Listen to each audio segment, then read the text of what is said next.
नमस्कार, मी अनिताच किचन या यूट्यूब चॅनलवर तुमचे मनापासून स्वागत करते।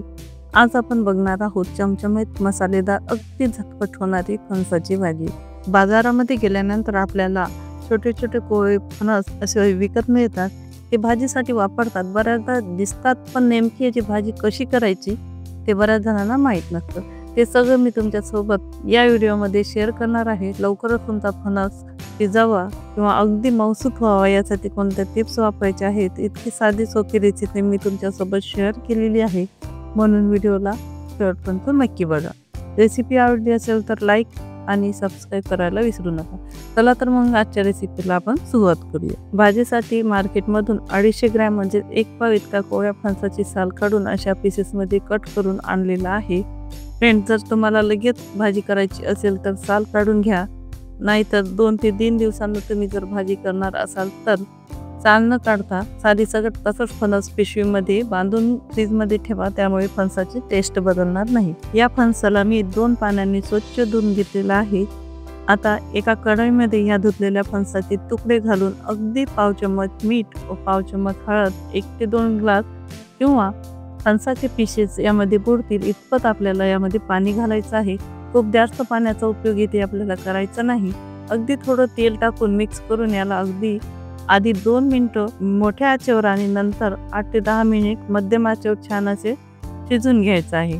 जर तुम्हाला हा फणस कुकरमध्ये शिजवायचा असेल तर साधारणतः कुकरच्या मध्यम आचेवर 2 शिट्ट्या काढायच्या आहेत। खूप जास्त याला शिजवायचं नाही, कारण फणस शिजायला फार जास्त वेळ लागत नाही। सुरुवातीला असं हळद मिठाच्या पाण्यामध्ये असं शिजून घेतल्यामुळे फणसाला चवही येते आणि शिजायला जास्त वेळही लागत नाही। आता आपल्याला 80 ते 90% इतकाच फणस शिजून घ्यायचा आहे। फ्रेंड्स, फणस शिजेपर्यंत भाजीसाठी लागणारं वाटण आपण तयार करून घेऊ। त्यासाठी मी इथे 10 ते 12 लसूण पाकळ्या, 2 मीडियम आकाराची कांदे अशा मोठ्या मोठ्या पीसेसमध्ये कट करून घेतलेली आहेत। 2 मीडियम आकाराची टोमॅटो, थोडेसे आल्याचे तुकडे, कोथिंबीरच्या देठं आणि सुक्या खोबऱ्याची काप, हे सगळे साहित्य मी भाजून घेणार आहे। त्यासाठी गॅसवर एक तवा गरम करून त्यावर थोडंसं तेल टाकून ही खोबऱ्याची काप मी छान भाजून घेणार आहे। खोबरं मी काळसर होईपर्यंत भाजून घेणार आहे, कारण याने आपल्या भाजीला कोल्हापुरी भाजीसारखा छान काळसर डार्क रंग येणार आहे। तुम्हाला जर भाजीचा रंग लाल हवा असेल तर खोबरं सोनेरी रंग होईपर्यंत भाजा। खोबरं आपलं भाजून झालेलं आहे, यानंतर कांदा सुद्धा आपल्याला ब्राऊन कलर येईपर्यंत भाजून घ्यायचा आहे। कांदा भाजलेला आहे, त्यातच आता आपण लसूण आणि आलं टाकून 1 मिनिट भाजून घेणार आहोत। हे झाल्यानंतर कोथिंबीरची देठं सुद्धा तव्यावर थोडं मिक्स करून लगेच गॅस बंद करायचा आणि मसाले ताटात काढून घ्यायचे। त्यानंतर टोमॅटोला सुद्धा अशा थोड्याशा तेलावर सॉफ्ट होईपर्यंत भाजून घ्यायचे आहेत।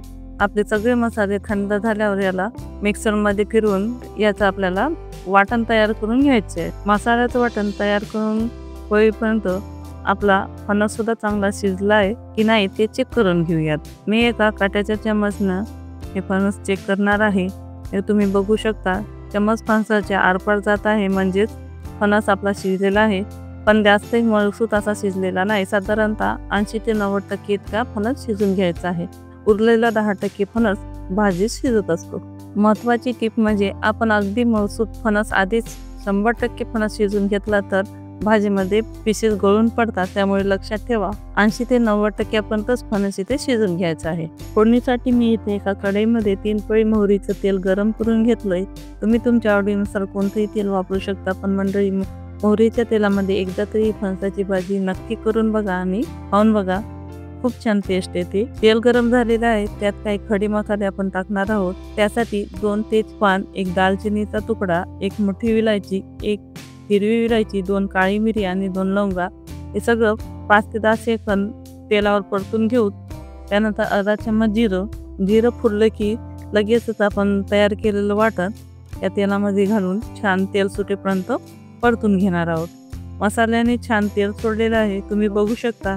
यामध्ये आता आपण धने जिरे पावडर 1 चम्मच, हळद पाव चम्मच, कारण फणस शिजवताना सुद्धा आधी आपण हळद आणि मीठ घातलेलं आहे, हे लक्षात असू द्या। खडा मसाला अर्धा चम्मच, 1 चम्मच लाल तिखट, 3 चम्मच भाजून वाटून घेतलेलं खोबरं जरा मी जास्त वापरणार आहे, याने भाजीला छान कोल्हापुरी तडक्यासारखा डार्क कलर येतो।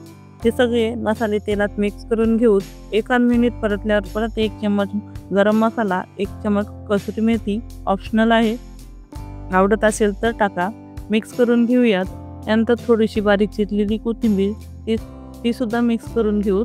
यात मसाले शिजण्यासाठी थोडंसं पाणी ॲड करून मसाल्याला परत छान आता तेल वर येईपर्यंत शिजून घेऊ. बघू शकता मसाल्याने छान तेल सोडलेलं आहे. यात शिजलेला फणस टाकून थोडंसं चवीनुसार मीठ ॲड करून रस्सा किती पातळ वा दाटसर हवा त्यानुसार गरम पाणी टाकून घेऊयात. एकदा मिक्स करून 2 ते 3 मिनिट पुन्हा भाजीला शिजवून दणदणीत तुकडी येऊ द्यायची आहे. त्यामुळे फणसामध्ये मसाल्याची चव येईल. मंडळी, फणसामध्ये ए व्हिटॅमिन जास्त असतं. फणस खाल्ल्याने रातआंधळेपणा आणि मोतीबिंदूचा धोका कमी होतो. तसेच दृष्टी सुधारण्यास मदतही होते. त्यामुळे अजूनही बरेचसे बेनिफिट या फणस खाल्ल्याने आपल्या शरीराला होतात. त्यामुळे फणसाचा आपल्या आहारामध्ये समावेश नक्की करावा. भाजीला उकळी आलेली आहे आणि फणस सुद्धा पूर्णपणे शिजलेला आहे. अगदी मऊसूत 100% असा हा फणस शिजलेला आहे. खूप छान भाजीचा स्वाद दरवळतोय. तसेच भाजीचे टेक्स्चर आणि कलर सुद्धा खूप अप्रतिम आलेला आहे. बघा किती छान दिसतोय ना. आता गॅस बंद करून वरून थोडीशी बारीक चिरलेली कोथिंबीर टाकून मस्त गरमागरम फुलके, पोळी, भाकरी सोबत तुम्ही याचा आस्वाद घेऊ शकता. मी सांगितलेल्या पद्धतीने नक्की घरी एकदा करून बघा आणि नंतर मला कमेंट करून सांगायला विसरू नका. ओके. तर मंडळी, तयार झाली आपली झणझणीत आणि मसालेदार फणसाची भाजी, जी गरम गरम पोळी, भाजी किंवा फुलके आणि भातासोबत अप्रतिम लागते. तुमच्या आईकडून, आजीकडून शिकलेल्या अशा पारंपरिक रेसिपीज आपण जपणं ही खरी संस्कृती आहे. व्हिडिओ आवडला असेल तर लाईक, शेअर करा आणि सबस्क्राईब करायला विसरू नका. पुन्हा भेटूया अशाच एखाद्या खास रेसिपी बरोबर. तोपर्यंत व्हिडिओ बघून करत राहा आणि खात राहा. धन्यवाद.